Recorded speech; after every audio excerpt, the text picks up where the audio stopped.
কাদম্বিনী হত্যার প্রতিবাদে কালো মাস্ক মুখে বেঁধে মৌন অনশনে সামিল ছাত্রছাত্রীরা। আরজি করের কাদম্বিনী হত্যার বিরুদ্ধে একদিকে যেমন সরব হয়েছে গোটা রাজ্য সহ দেশ, তেমনি আজ পূর্ব মেদিনীপুরের পাঁশকুড়ায় তার সাথে জড়িত অপরাধীদের শাস্তির দেওয়ার দাবি সহ নারীদের নিরাপত্তার দাবিতে মৌন অনশন করতে পথে নামল ছাত্রছাত্রীরা। কেউ স্কুলে পড়ে, কেউ বা কলেজে পড়ে, সেই সমস্ত ছাত্রছাত্রীরা আজ প্রতিবাদে সামিল হয়ে মৌন অনশনে বসল পাঁশকুড়ায়। তাদের দাবি, আরজি করের ঘটনার যে মূল অপরাধী তাদের গ্রেপ্তার করে কঠোরতম শাস্তি দিতে হবে। একদিকে যেমন সারা রাজ্য জুড়ে কাদম্বিনী হত্যাকাণ্ডের মূল দোষীদের কঠোর শাস্তির দাবি নিয়ে সরব হয়েছে গোটা রাজ্য, ঠিক তেমনই প্রতিবাদী ছাত্রছাত্রীরা মৌন অনুষ্ঠানে বসে আরজি করের ঘটনার কাদম্বিনী হত্যার কঠোর শাস্তি দাবি করেন তারা।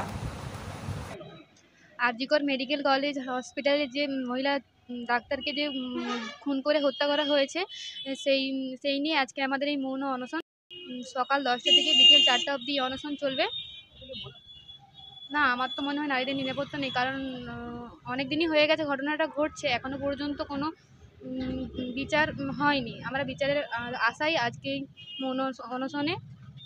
প্রতিবাদের ভাষা যে আমরা আমাদের এক বোনকে, যে কিনা চিকিৎসা করতে এসেছিল, মহিলা ডাক্তার আরজি করের, একবারে কর্তব্যরত অবস্থায় তাকে আমরা হারিয়েছি, তাকে নৃশংসভাবে হত্যা করা হয়েছে।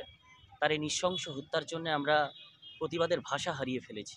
তাই সম্পূর্ণ মৌনভাবে 6 ঘন্টা ব্যাপী একবারে জলও না খেয়ে তার স্মৃতির উদ্দেশ্যে স্মরণ করে, তার স্মৃতিকে স্মরণ করে শ্রদ্ধা জানিয়ে যাতে এরকম ঘটনা সমাজে আর না হয়, তাই আমরা সম্পূর্ণ মৌনভাবে আজকের এই অনশন কর্মসূচি গ্রহণ করেছি ছাত্রদলের পক্ষ থেকে।